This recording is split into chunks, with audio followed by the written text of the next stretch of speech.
Emily Thompson had only stepped away for a minute, just long enough to rinse a plate at the kitchen sink. Her 17-month-old daughter, Lily, was in the backyard with her new dog, Ranger, a German shepherd they had adopted just a few days earlier. She turned back toward the window, ready to smile at the sight of her daughter playing with their furry companion. But what she saw froze her in place. Ranger was shoving Lily hard. At first, Emily thought she was imagining it. Maybe they were playing. But no, Rare's movements were forceful, desperate. Lily's tiny body tumbled backward onto the grass, completely still. Time stopped. Emily's heart leapt into her throat. Her hands dropped the dish she was holding, and it shattered into tea-sink. Panic rose like a tidal wave as she threw the door open and ran toward them, screaming Rare's name. Then came the moment that nearly broke her. Ranger grabbed Lily by her diaper and flung her across the yard like a rag doll. Emily screamed louder than she ever had in her life. Her legs almost gave out beneath her. Every horror story she'd ever read about dog attacks flashed through her mind at once. How could she have trusted this dog? How could she have left her baby alone? But just as she reached Lily and scooped her into her arms, she saw something. Something that changed everything. Ranger wasn't charging toward them. He was stumbling. And then he collapsed. Just a few weeks earlier, life in the Thompson household was quieter, comfortable, predictable. Emily Thompson was a dedicated elementary school teacher in Eugene, Oregon. Her husband, David, worked from home as a software engineer. Together, they were raising their bright, curious daughter, Lily. Life was good, but something was missing. Emily and David had been thinking about expanding their family. They had considered having another baby, but something about the timing didn't feel quite right. Instead, Emily suggested something different, something smaller yet just as meaningful. "What if we got a dog?" she had asked David one evening. She wasn't thinking about a playful puppy from a breeder. Emily wanted to adopt. She wanted Lily to grow up with a companion who also needed love. Maybe even healing. "It'll teach her empathy," Emily said. "And responsibility." David hesitated. The idea of bringing a rescue dog into a home with a toddler made him uneasy. He worried about behavioral issues, trauma, unpredictability. But Emily reassured him that they would be careful, thoughtful. They wouldn't adopt just any dog. They'd find the right one. After weeks of searching and visiting local shelters, they found him, a large German shepherd with kind eyes and a cautious demeanor. His name was Ranger. He had scars, both visible and not. He had been through more than most people ever would. But when he looked at Lily during their first visit, something in his expression changed. It was soft, almost protective. Emily felt it, too. Something unspoken passed between them. Hope, perhaps, or trust. It didn't feel like a coincidence. It felt like fate. Ranger wasn't like the other dogs at the shelter. Most barked excitedly, wagging their tails, trying to catch attention. But Ranger sat still in the corner of his kennel, watching, calm, silent, and alert, like he was waiting for someone to prove themselves worthy of his trust. The shelter staff explained that Ranger had been surrendered by his previous owner, someone who had intended to train him ace a guard dog, but had instead abused him harshly. He came in underweight with signs of both physical and emotional trauma. The shelter wasn't sure if he'd ever fully recover. David raised his eyebrows. A German shepherd with that kind of background around Lily. Emily stayed quiet for a moment, watching Ranger through the chain link. She noticed the way he didn't react to the chaos of barking dogs all around. The way he looked straight at her, tired, but not aggressive, as if saying, "I'm not perfect, but I'm trying." Staff explained he had never shown signs of aggression even during his recovery. He was wary, yes, but gentle in insolence. Emily knelt down outside his kennel, and Ranger took a few slow steps toward her. Their eyes met. He didn't lick her hand. He didn't wag his tail. He simply placed one paw against the gate. And somehow that was enough. "He just needs a second chance," Emily said softly. David still had doubts, but had trusted his wife's instincts. They had always served their family well, so they filled out the adoption papers and took Ranger home that afternoon. He didn't bark during the entire car ride. He simply lay in the back seat, resting his head on Lily's car seat, still and quiet. Not as a guard dog, but perhaps as a guardian. Bringing Ranger home was a quiet event. No barking, no tail chasing, no excitement. Just a large German shepherd stepping cautiously through the front door of his new life. Emily had prepared everything. Dog. Bed, food, toys, but Ranger didn't seem interested in any of it. He walked slowly around the house, sniffing the corners like he was memorizing every detail. He didn't whine or growl. He didn't wag his tail either. David kept a close eye on him, always watching his body language, especially when Lily was nearby. "We can't be too careful," he reminded Emily more than once. She agreed. In those first few days, they never left Ranger alone with Lily. If Lily toddled toward him, one of them was right there. Ranger, to his credit, never made a single threatening move. He'd simply lie down and watch her, his ears tilted forward in quiet curiosity. Lily, of course, was enchanted. She didn't see the scars or the hesitation. All she saw was a big fluffy friend. She'd walk up to Ranger and gently pat his back, sometimes trying to climb over him. He never flinched. He just sat there like a stone statue, letting Herb near. Emily began noticing the little things. How Ranger would sit between Lily and the front door during thunderstorms. How his ears would twitch at every unfamiliar sound, even at night. How he followed Lily's every movement, not like prey, but like purpose. Still, Emily never fully relaxed. Trauma is tricky. Even the kindest dog could be unpredictable under stress. She knew that. She reminded herself often. But there was something undeniable about the way Ranger looked at Lily. Not with confusion, not with indifference, with focus, with loyalty. Emily didn't say it out loud, but in her heart, she had started to believe maybe Ranger wasn't healing alone. Maybe he was here to help them heal too. The day started like any other. Emily had just put on a pot of coffee. The house was quiet except for the faint hum of the dishwasher and the soft sound of Lily's laughter drifting in from the backyard. Ranger was out there with her like always these past few days, watching, guarding, playing. Emily glanced out the window while rinsing off Lily's cup. The sky was clear, blue as a postcard. Lily had a bright red ball in her hands, wobbling unsteadily, across the lawn as Ranger trotted beside her. It was peaceful, almost perfect. And then something shifted. At first, she couldn't put her finger on it. A strange silence blanketed the yard. The kind of silence that doesn't belong in a scene with a toddler. Emily squinted through the glass. That's when she saw it.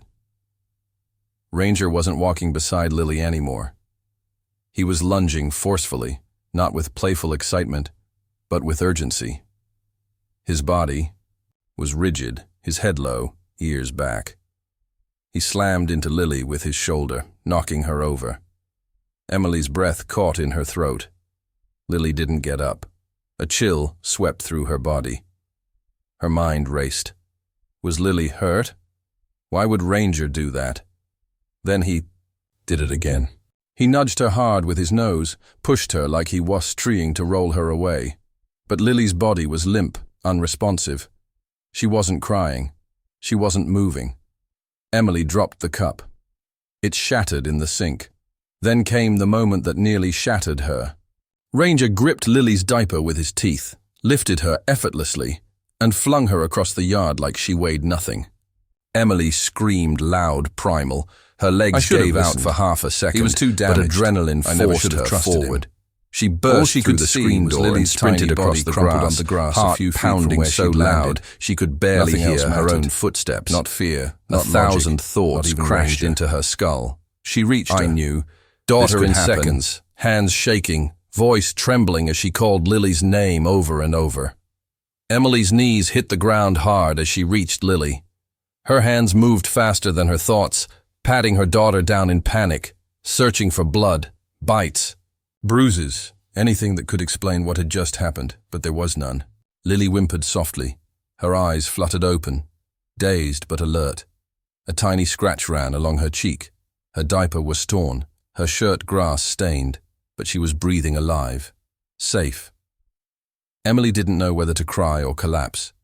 She wrapped Lily in her arms, whispering her name again and again, like it would keep her tethered to the moment. Then a memory cut through the fear.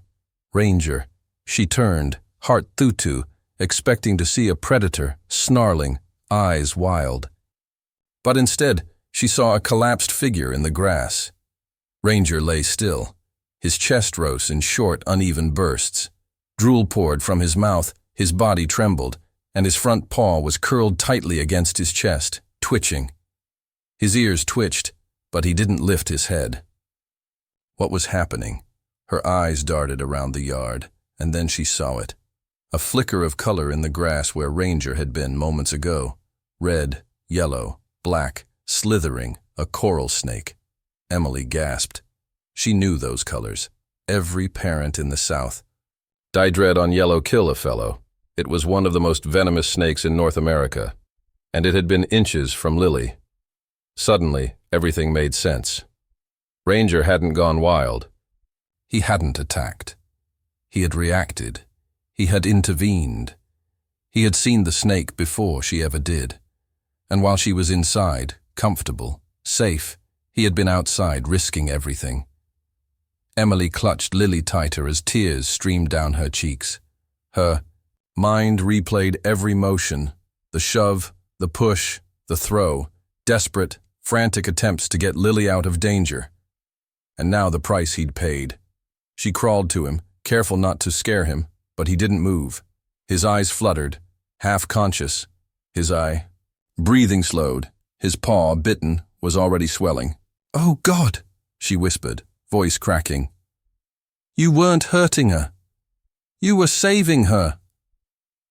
And I thought her guilt washed over her in waves. She had doubted him. She had feared him. And yet Ranger had done what no one else could. He'd protected her. Daughter, even as the venom coursed through his body. Now it was her turn to protect him. Emily didn't remember standing up. One moment she was on her knees in the grass, clutching Lily with one arm and staring at Rares's limp body. The next, she was running, sprinting into the house, heart pounding so loudly it drowned out every thought but one. He's dying. I have to save him. She kissed Lily's forehead, her voice shaking as she whispered, "Stay here, baby. I'll be back. And I'll bring him back, too." Then she grabbed her car keys, her phone, and a beach towel. Anything she could find to help move a 100 lb German Shepherd. Back in the yard, Ranger hadn't moved. His breathing was shallow. His body was warm. Too warm. The swelling in his paw had worsened in just minutes. She knew venom worked fast. Minutes, not hours. His time was vanishing right in front of her. Emily crouched beside him and spoke softly. "I know it hurts, but you have to help me, please." But Ranger didn't respond. So she did something she never imagined she could do. With every ounce of strength in her body and strength she didn't know she had, Emily rolled Ranger onto the towel and dragged him toward the car. Her muscles burned. Her arms shook, but adrenaline made her unstoppable. She heaved him into the trunk of their SUV, slammed the hatch shut, and jumped into the driver's seat. Her hands were trembling on the wheel. She didn't even put shoes on. She floored the gas. Speed limits, red lights, stop signs, none of them mattered. "Now, she cried out. "You saved her. I'm going to save you." The emergency vet clinic was 10 mi away. Every second felt like an hour. When she skidded into the parking, lot of vet tech ran out before she could even open the trunk. One look at Rares's swollen leg and glassy eyes was enough. They rushed him inside. Emily stood outside the doors, chest heaving, knees buckling. She'd done everything she could. Now all she could do was wait. The clinic doors swung shut behind the vet as they disappeared with Ranger owner rolling stretcher. Emily stood frozen in the parking lot, her hands still gripping the edge of the car door. Her chest was tight, her eyes burned.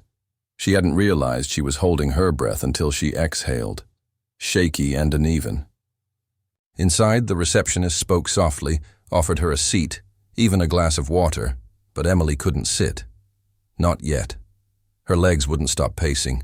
Her hands wouldn't stop trembling. She kept hearing Lily's laughter in her mind, followed by the silence, followed by Rers's collapse. Time felt meaningless. Minutes dragged into hours. The vet came out once to say they had administered antivenom and were monitoring Ranger closely. His vitals were weak. The next 12 hours were critical. That was it. No guarantees, nor reassurances. Emily eventually drove home, alone. Lily was asleep when she arrived, unaware of the storm her mother had just weathered. David held her in his arms at the doorway, his expression filled with questions Emily couldn't answer. She collapsed into his embrace, letting the tears finally fall. They sat in silence for most of the night. Emily didn't speak much. She just stared at the ceiling, her phone clutched in her hand like a lifeline. Every vibration, every buzz, her heart jumped, but none of them were the call. At one point, she tiptoed into Lily's room. The nightlight cast soft shadows over her daughter's face. Peaceful, safe, all because of him. She sat on the floor beside the crib and whispered, "He didn't just protect you, Lily. He chose you. He gave everything without hesitation. And I almost didn't. Trust him." The guilt crept in again, sharp and relentless.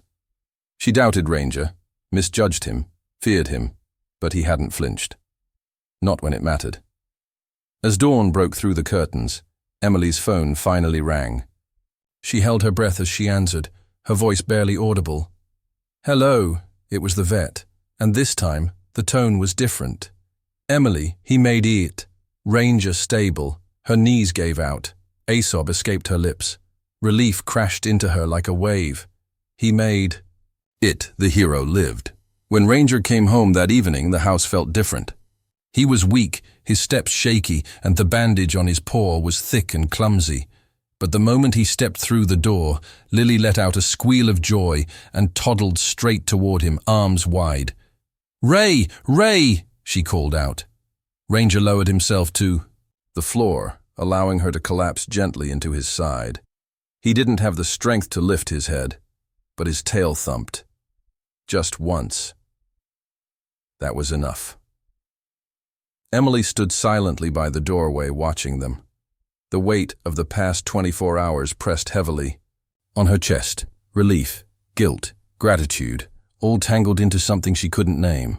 Shek knelt beside him, ran her fingers gently through his fur and whispered, "I'm so sorry.